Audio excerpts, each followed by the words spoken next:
Por que é importante adorar a Deus? Salmo 105, versículos 1 a 7, nós lemos: Louvai ao Senhor e invocai o seu nome, fazei conhecidas as suas obras entre os povos, cantai-lhe salmos, falai de todas as suas maravilhas, gloriai-vos no seu santo nome, alegre-se o coração daqueles que buscam ao Senhor. Buscai ao Senhor e a sua força, buscai a sua face continuamente.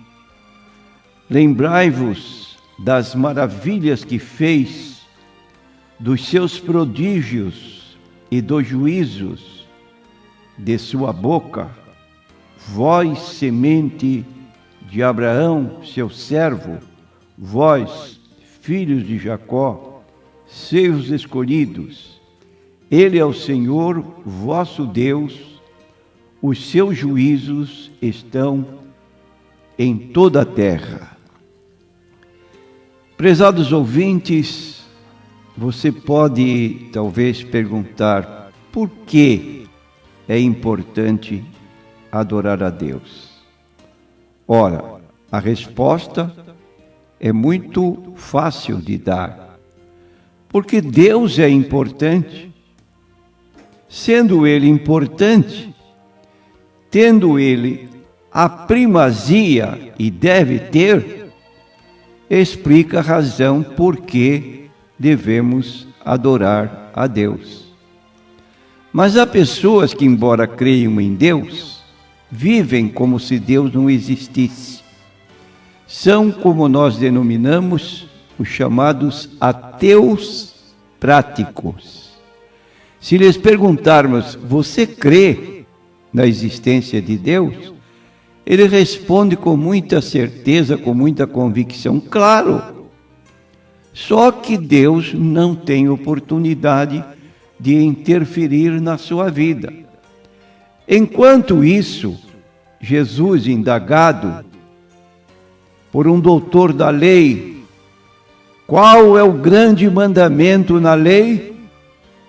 Jesus não foi buscar nenhum dos 10 mandamentos, mas ele buscou um mandamento que está no livro de Levítico: amarás o Senhor teu Deus de todo o teu coração e de toda a tua alma e de todo o teu pensamento. É o que nós lemos em Deuteronômio, capítulo 6 e versículo 5. O segundo mandamento em importância é que se encontra no livro de Levítico 19, 18. Amarás o teu próximo como a ti mesmo. Não é possível amarmos o próximo como a nós mesmos se não amamos em primeiro lugar a Deus. E na adoração verdadeira, Deus recebe toda a honra, glória, todo louvor e gratidão, toda adoração, devoção, toda atenção e reverência, toda admiração e estima. Em outras palavras, através da nossa adoração, mesmo que nossos esforços sejam insignificantes, Deus é exaltado pela perfeição do seu caráter e pela grandeza da sua pessoa. Ele é reconhecido como o único e verdadeiro Deus, o Deus eterno, imutável, onipotente, soberano. Davi, um dos escritores da Bíblia Sagrada, ele tinha consciência disso. Por isso, no livro de 1 Crônicas, capítulo 29, versículos 10 a 13, ele prorrompeu num louvor a Deus, cujas palavras ficaram registradas para nós.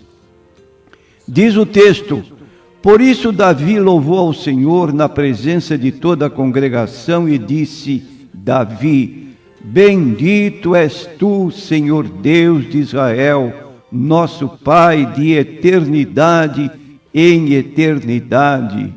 Tua é, Senhor, a magnificência e o poder e a honra e a vitória e a majestade, porque teu é tudo quanto há nos céus e na terra. Teu é, Senhor, o reino, e tu te exaltaste por cabeça sobre todos, e riquezas e glória vêm de diante de ti, e tu dominas sobre tudo, e na tua mão há força e poder, e na tua mão está o engrandecer e o dar força a tudo. Agora, pois, ó Deus nosso, graças te damos e louvamos o nome da tua glória. Prezado ouvinte, você tem admitido isso em sua vida? Costuma dirigir-se a Deus em louvores diariamente? Ou você se esqueceu de que você é um ser que foi criado para louvar a Deus, para enaltecê-lo, para glorificá-lo? E quando nós nos esquecemos disso, pode ocorrer conosco o que aconteceu com o rei Nabucodonosor. Se sentia tão importante, tão grande, que um dia ele se jactou, como que falando consigo mesmo: quem fez este grande império para a sua glória e louvor, senão eu, Nabucodonosor?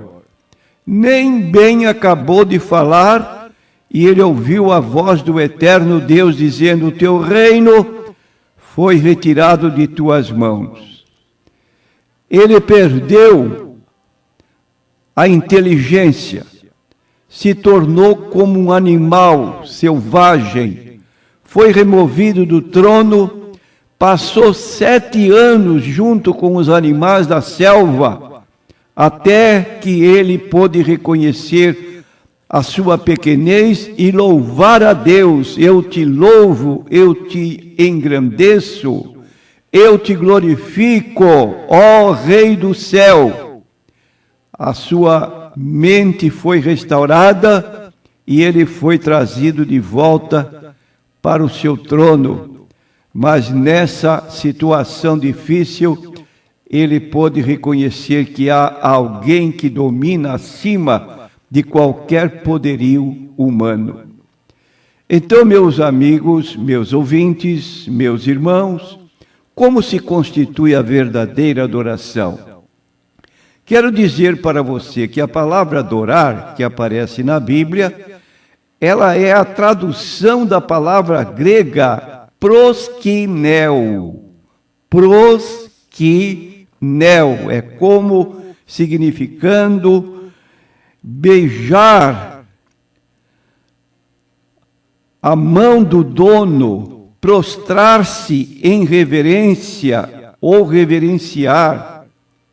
E esta palavra, então, é que é apresentada em João 4, 24, quando Jesus falava com a mulher samaritana. Disse ele: Deus é Espírito, e importa que os que o adorem em espírito e em verdade.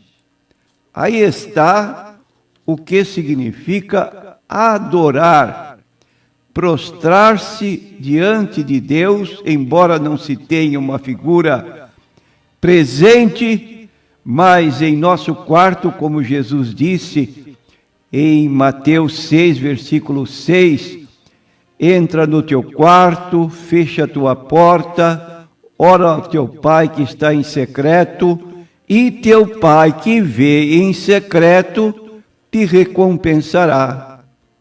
Então, adorar é deixar que a alma se curve em contemplação reverente diante de Deus, é curvar-se diante dele em meditação de amor e contemplação dele mesmo. Daí porque o salmista declara no Salmo 95, versículo 6, ó vinde, adoremos e prostremo-nos, ajoelhamos diante do Senhor que nos criou. Lemos em Êxodo 4, versículo 31, e o povo creu, e quando ouviram que o Senhor visitava aos filhos de Israel, e que via a sua aflição, inclinaram-se e adoraram. Lemos mais, e todos os filhos de Israel, vendo descer o fogo e a glória do Senhor sobre a casa, encurvaram-se com o rosto em terra sobre o pavimento e adoraram e louvaram ao Senhor, dizendo, porque Ele é bom, porque a sua benignidade dura para sempre. Segundo o livro de Crônicas, capítulo 7, versículo 3. E mais uma referência bíblica que está no livro de 2 Crônicas, capítulo 20, versículo 18. Então Josafá se prostrou com o rosto em terra, e todo o povo de Judá e os moradores de Jerusalém se lançaram perante o Senhor, adorando-o. Aí está o que a Bíblia recomenda para nós, seres humanos, que nos prostremos diante de Deus. E quando olhamos para o livro do Apocalipse, no capítulo 5, vamos encontrar a adoração universal, que se proclamará não apenas ao Pai, mas também ao Filho, em decorrência da sua obra salvífica, efetuada na cruz do Calvário, como diz o livro de Filipenses, que Deus o exaltou soberanamente e lhe deu um nome que é sobre todo nome, para que ao nome de Jesus se dobre todo o joelho dos que estão nos céus, na terra, debaixo da terra, e toda língua confesse que Jesus Cristo é o Senhor, para a glória de Deus Pai. Então louvamos em conjunto o Pai e o Filho, conforme está no Apocalipse 5, já mencionado, a partir do versículo 11 em diante. E olhei e ouvi a voz de muitos anjos ao redor do trono e dos animais e dos anciãos, e era o número deles milhões de milhões e milhares de milhares, que com grande voz diziam, digno é o Cordeiro que foi morto de receber o poder e riquezas e sabedoria e força e honra e glória e ações de graças. E ouvi a toda criatura que está no céu, na terra e debaixo da terra, e que está no mar, e a todas as coisas que nele há, dizer ao que está sentado sobre o trono, que é o Pai, e ao Cordeiro, que é Jesus Cristo, sejam dadas ações de graças e honra e glória e louvor para todos sempre. Amém. Ora, meu prezado ouvinte, aqui nesta adoração universal, existem aqueles que espontaneamente, a partir já de agora, estão louvando a Deus continuamente, exaltando o nome do Senhor Jesus Cristo. Mas chegará o dia quando, não pela vontade mais do homem, mas por obrigação imposta, vão se prostrar diante do nome do Senhor Jesus Cristo.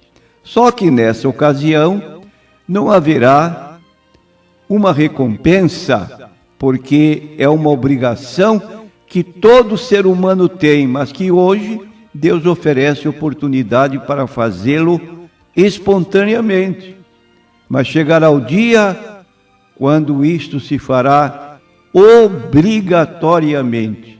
Escute as palavras do livro do Apocalipse, capítulo 6, versículo 12 em diante.